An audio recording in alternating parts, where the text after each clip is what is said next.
Oi, amigas, sejam muito bem-vindas a mais um vídeo no canal e eu vou te dar duas razões para você assistir esse vídeo e te explicar por que ele não é um vídeo à la Pablo Marçal. O primeiro, eu não estou aqui para aproveitar a sua emoção de início de ano, que vocês viram que no início do ano tiveram 697 vídeos de como criar metas logo no ano novo. Não estou aqui para pegar você nesse momento e te fazer assistir mais um vídeo sobre metas. Não é sobre isso. Olha, até a Alexa já mandou a gente esquecer as metas de ano novo e viver a vida loucamente. Então, assim, já passou dessa fase, não estou aqui para isso. A segunda coisa é que eu sou cristã e eu trabalho com a verdade, então aqui você não vai me ver falando sobre lei da atração, sobre 7 passos para invocar um futuro incrível. Então, vamos aqui colocar os pés no chão e falar sobre metas de uma forma sóbria e maravilhosa. Quero começar esse vídeo te perguntando: por que criar metas? Para alcançar a minha vida ideal, para alcançar os meus sonhos. Tá, essa é uma resposta pronta e eu não tô falando que ela tá errada, não. Mas, por um minuto, para e pensa. Por que você quer criar metas? A verdade é que as metas, elas são importantes porque elas funcionam como um juiz interior nosso, sabe? Eu vou usar muito essa metáfora, então eu vou apresentá-la aqui de uma vez, mas nesse vídeo eu vou usar muito essa metáfora porque ela é excelente. Pensa que a sua meta é chegar no topo de uma montanha. Então tem lá o topo da montanha. É a montanha, não é nenhuma não, porque se for uma, qualquer caminho serve. Mas você quer chegar ao topo daquela montanha. E aí o que você vai fazer? Você vai pensar no seu caminho até lá, né? Só que, quando você tem essa meta de chegar no topo dessa montanha, se alguém te chama para ir para o topo de outra montanha, você não vai. Por quê? Porque os seus olhos estão fixados no topo da montanha que você escolheu. E é justamente isso a meta. A meta, ela serve como um juiz interior, que vai falar: não, você não pode ir por esse caminho, porque esse caminho não vai te levar para o topo da montanha que você quer. E isso é muito poderoso. Por quê? É poderoso, né? Começou as palavras aí. Não, gente, calma. É poderoso no sentido da palavra mesmo, não é essas vibes muito loucas, não. Mas por que isso é muito poderoso? Porque quando você acorda com preguiça de ir para academia de manhã, o seu juiz interior vai dizer: mas foi com isso que você se comprometeu. Eu tô dando exemplo da academia porque a academia é novo para mim. Eu comecei a frequentar a academia esse ano. E então, muitas vezes eu acordo com preguiça de ir pra academia e o meu juiz interior fala: você decidiu ir pra academia. E vá pra academia. Então, levanta a bunda da cama e vá pra academia. E aqui eu já chamo a atenção para um outro ponto, que é a decisão. E eu gosto de um outro exemplo para falar sobre decisão, que é o cinema. O cinema é Netflix. Quando a gente vai ao cinema, normalmente a gente tem o filme que a gente quer assistir, né? Sempre que eu vou ao cinema, eu já vou com um objetivo, com uma meta, com qual filme eu quero ver. Mas mesmo se a gente chega no cinema sem meta, é muito rápido a gente escolher porque a gente tem pouca opção. Mas no cinema a gente já chega sabendo o filme que nós vamos assistir. É diferente de quando a gente abre a Netflix. Quando a gente abre a Netflix, a gente tá como? Tá querendo decidir qual filme nós vamos ver. E aí, o que é mais rápido? Independente do tamanho da fila, comprar o ingresso no cinema para o filme que você quer ver ou escolher um filme na Netflix? Não sei vocês, uma outra coisa também que a gente pode brincar dentro deste exemplo é que sempre que eu vou ao cinema eu assisto filmes bons. Normalmente eu não vejo qualquer porcaria, não. Diferente da Netflix, que muitas vezes eu peguei muito filme ruim e assisti. Afinal, eu não estou pagando diretamente por aquele filme. Nós precisamos tomar decisões e nós precisamos nos comprometer com as nossas decisões.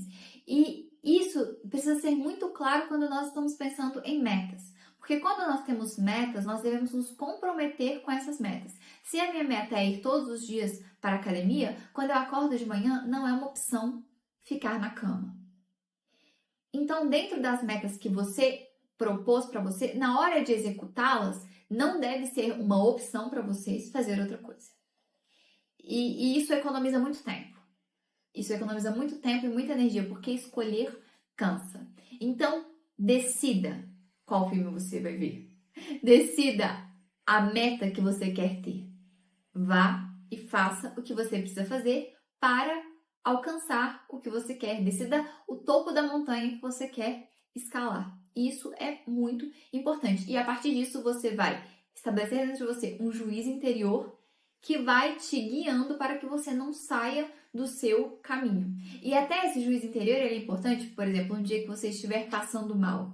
Acontece, a gente fica doente. Você vai olhar e falar assim: isso me impossibilita de ir à academia ou dá pra ir? Por exemplo, sei lá, todo mês eu tenho cólica. Então, assim, o que eu vou fazer? Eu vou deixar de ir à academia porque eu estou com cólica ou dá pra ir com a cólica?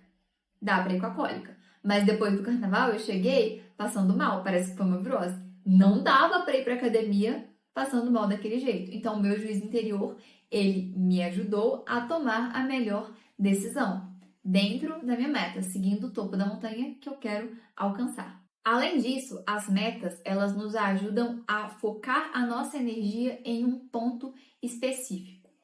Então, se é aquela montanha que a gente quer escalar, então a gente vai para ela. A gente não vai ficar dando tiro para todo lado. A gente vai mirar no nosso alvo e a gente vai até ele. E isso faz com que a gente gaste muito menos energia em coisas inúteis. Então, como criar boas metas? Muita gente começa o ano fazendo 1 milhão de metas, né?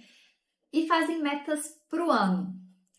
Mas a gente precisa mudar um pouquinho a nossa mente. Em vez de fazer metas pro ano, por que não ter metas pra vida? Sabe? Claro, a gente tem que colocar prazos dentro das nossas metas, não é isso que está sendo discutido aqui. Mas vamos de exemplo. Você quer ler mais. E aí, chegou novembro, você não leu um livro. Essa era a sua meta do ano. O que você vai fazer se você tiver uma meta pro ano? Já cheguei até aqui, não li nada, continuarei sem ler. Não começarei agora. Ano que vem a gente vê. Mas se você tem a meta de ler mais para a vida, de ter mais conhecimento para a vida, o que você vai fazer quando chegar em novembro? Você vai olhar para novembro e falar assim: cara, vou começar agora. Não comecei, mas eu quero ler mais para minha vida. Então, esse mês eu já aumento o volume de leitura.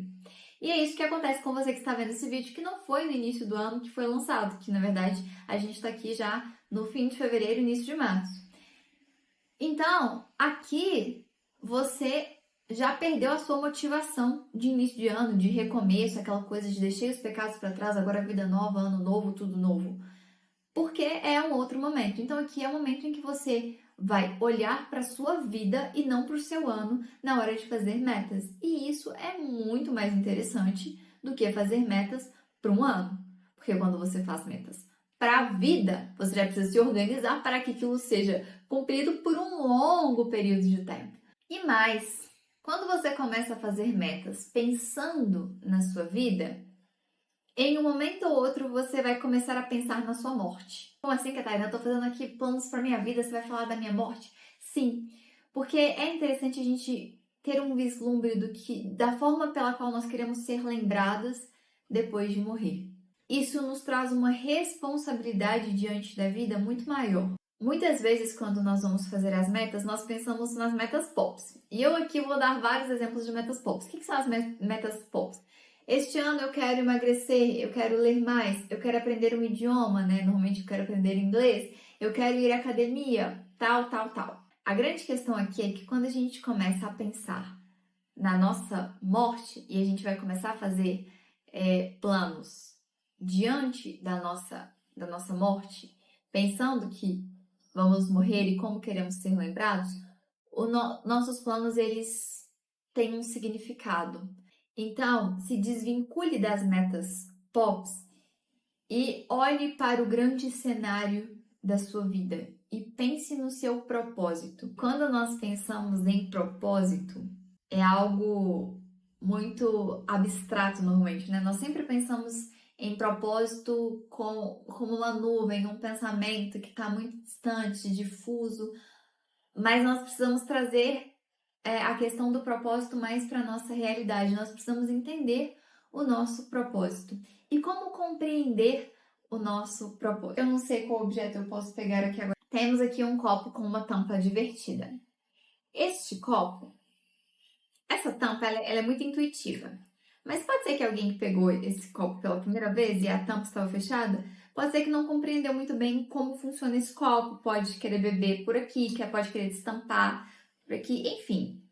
E eu, como dono do copo, eu posso explicar cada parte do copo. Só que esse copo, ele, por exemplo, tem uma borrachinha aqui que eu não faço a menor ideia de por que essa borrachinha está aqui. Mesmo que observando esse copo, eu tenha entendido algumas coisas, a tampa desse copo, eu tenha entendido algumas coisas sobre ele. Agora, sabe quem sabe muito bem o motivo dessa borrachinha estar aqui? Quem elaborou, quem criou a tampa deste copo. Então, quando nós, seres humanos, queremos entender o propósito, o nosso propósito, nós precisamos ir até o nosso Criador. E hoje, a forma que nós temos de entender a boa vontade divina para nós é indo até a revelação de Deus que está nas Escrituras. E nós sabemos que o grande objetivo de Deus é que a gente viva uma vida que o glorifique, que o propósito da nossa vida é adorar e engrandecer o nome de Deus. É obedecer ao Senhor, pregar o Evangelho, amar o Senhor e o nosso próximo. E este é o propósito da nossa vida, é viver o reino de Deus no aqui e agora. E aí você pode dizer, Catarina, continuou no campo das ideias, continuou abstrato, mas a gente consegue trazer mais.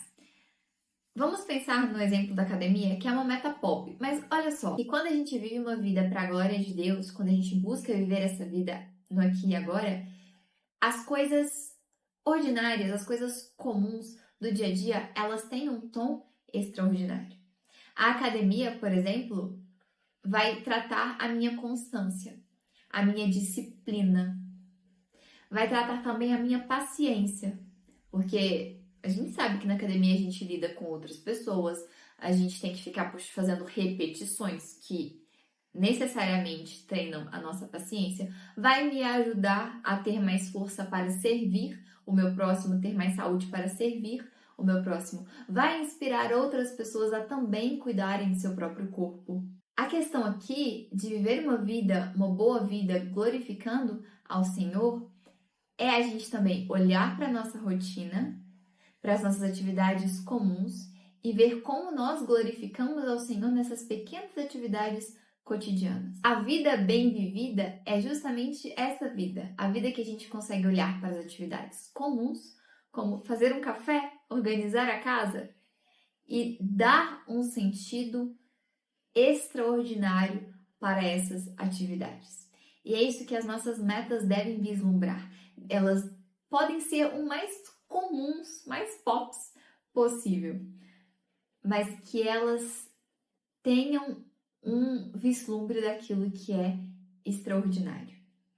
Que, no fim, elas sejam para a glória de Deus e não para a nossa própria glória. Então, quando a gente vai elaborar as nossas metas, nós precisamos ter isso em mente, ter em mente que elas são o nosso juiz interior, que elas vão nos guiar, que o nosso propósito é glorificar a Deus e a gente deve fazer isso através das nossas atividades cotidianas. E então a gente entra na parte de como elaborar bem as nossas metas para que a gente as siga, para que a gente tire o melhor proveito delas, para que a gente as cumpra. Voltando à metáfora do topo da montanha, nós percebemos que é um caminho para chegar lá e nós precisamos dar os nossos passos diariamente.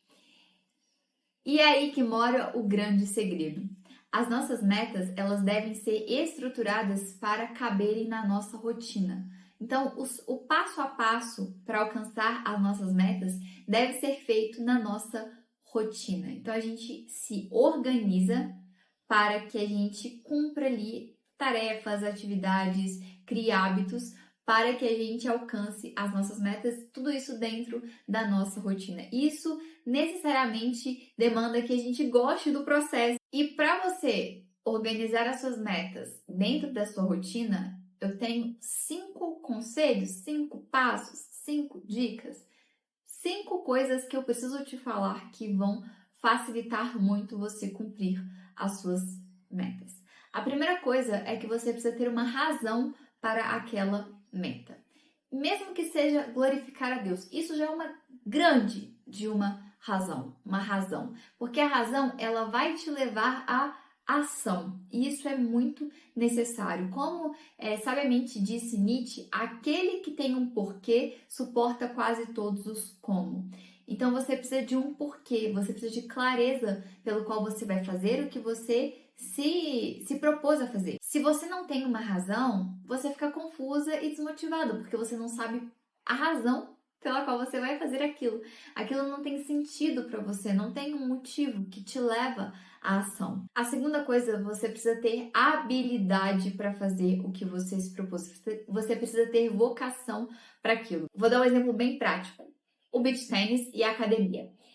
Eu sou uma pessoa que eu não tenho aptidão nenhuma para beach tênis. Primeiro, eu detesto qualquer esporte que tenha uma bola para eu praticar. Já não gosto, já não é para mim, não funciona. A segunda coisa é que eu não gosto da textura de areia. Quando eu vou pra praia, eu suporto. Mas é isso, eu suporto. Suporto pela vista, pelo mar. Mas para eu ir para um lugar para colocar o pé na areia, sem a vista, sem o mar, sem, sabe, a água de coco, não é para mim. Então, eu não tenho vocação nenhuma pro beach tênis. Se eu escolhesse o beach tênis no lugar da academia, eu certamente fracassaria, porque eu não tenho habilidade para aquilo, eu não tenho vocação para aquilo. E veja, eu não estou falando em algo sobre ser principiante. Quando nós somos principiantes, nós precisamos ter humildade para entender que somos ruins e a gente vai fazendo, até que a gente fique bom naquilo. Mas não é sobre isso, é sobre não ter vocação para aquela atividade. E quando você não tem vocação para uma atividade e você insiste naquilo, isso te deixa ansioso, apreensivo. Então, você não vai querer fazer aquilo antes de fazer, você vai ficar ansiosa. Nossa, hoje tem beach tênis, ai, bola, areia, entende? Então, as suas metas, elas precisam estar de acordo com as suas habilidades e com a sua vocação. A terceira coisa que você precisa avaliar ao criar as suas metas é o seu ambiente e as pessoas com quem você convive. E eu vou tratar desses dois separadamente. Para começar, quando a gente pensa em quem a gente convive, essas pessoas nos influenciam muito. E Tomás de Aquino, inclusive, disse que nós devemos andar com pessoas que acreditam no mesmo que a gente acredita e que rejeitam o mesmo que nós rejeitamos. Idem vale, idem noli. E isso é essencial nos nossos relacionamentos. Além disso, tem uma questão também do nosso ambiente. E eu tenho um exemplo muito legal que eu fiz esse ano. Bom, esse ano uma das coisas que eu quero é assistir menos televisão e optar por outras atividades com meu marido. E aí, aqui em casa nós tínhamos um sofá que ele era retrátil e reclinável. Olha que delícia! Sofazão, aquele que você escorna, que ele te abraça, assim, sabe? Que você dorme nele feliz. E aí, neste ano, eu virei pro senhor, meu marido, e falei assim, amor, o que é a gente trocar um sofá para um sofá que não seja retrátil, que seja um sofá só de sentar. E aí meu marido ele não gostou muito da ideia a princípio, mas eu comecei a apresentar argumentos para convencê-lo e acabou que os meus argumentos eles venceram. Eu compartilhei essa história no Instagram e foi muito legal. Eu expliquei o porquê e tudo e o pessoal riu da minha cara. Gente, acho que foi um dos dias que o meu Instagram teve mais comentários, mais direct na minha vida. Eu nem conseguia responder, porque foi muita gente comentando a história do sofá. Para começar, eu vendi um sofá antes de ter comprado um outro. Foi incrível. Enfim, me segue no Instagram se você quer acompanhar esses perrengues da vida. Lá eu compartilho um pouco sobre isso, sobre rotina e muito mais. O @ é Catarina Carvalho, ____. E aí nós compramos um sofá. Um sofá maravilhoso, lindo, né? Porque ou o sofá é confortável, ou ele é bonito, os dois a gente nunca encontra. Mas eu comprei um sofá lindo, que a gente não consegue assistir mais de 2 episódios nele. Eu cumpri com o meu objetivo e adivinha só, nós reduzimos consideravelmente o nosso tempo de TV. Gente, isso foi uma bênção nas nossas vidas. E isso, o que eu fiz? Eu modulei o meu ambiente para que ele contribuísse com a minha meta. E ele, de fato, fez isso. É um sofá ótimo para ler, péssimo para ver TV.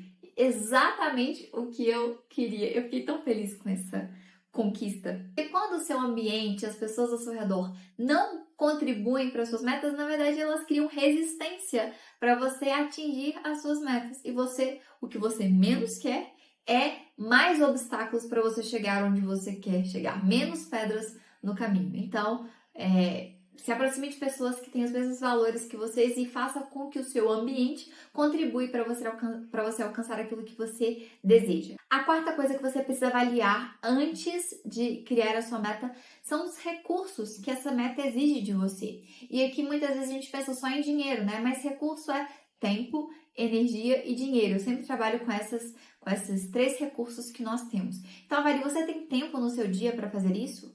Você tem dinheiro para fazer isso? Você tem energia para encaixar mais essa atividade no seu dia? Para você fazer isso que você quer fazer?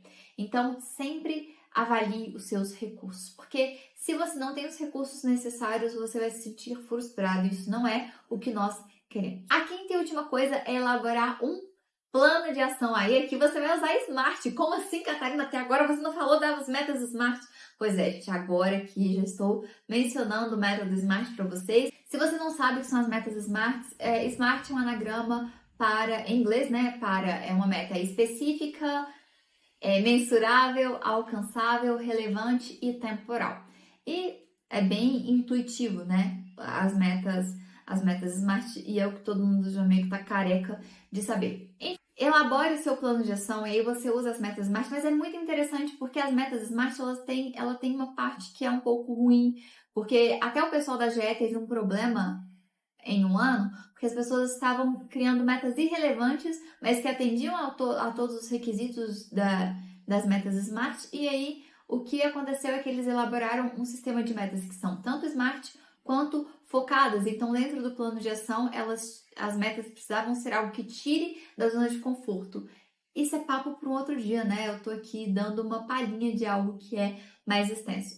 Enfim, crie seu plano de ação dentro da sua rotina e isso é essencial. Então, recapitulando um pouco do que falamos nesses últimos 5 passos, tem um motivo para aquela meta, uma razão, tem habilidade, vocação para realizar aquilo. Faça com que o ambiente, as pessoas ao seu redor te estimulem, te impulsionem, em vez de criar resistência para que você alcance o que você deseja alcançar. Se atente aos seus recursos, tempo, energia e dinheiro, para ver se você realmente consegue cumprir aquela meta, consegue fazer aquilo e crie um plano de ação na qual você tenha dentro da sua rotina atividades que vão te levar até o topo da sua montanha. E eu espero que você tenha gostado desse vídeo, eu espero que ele seja útil para você criar metas sem ser aquelas coisas padrão e de, sabe, que você vai atrair algo, não é nada disso. Metas a gente precisa estar dentro da realidade, né? Então, eu espero que este vídeo te ajude dessa forma a criar metas e a organizá-las dentro da sua rotina, porque a vida, ela acontece na rotina e é na rotina que você constrói os seus sonhos. Um beijo e até a próxima!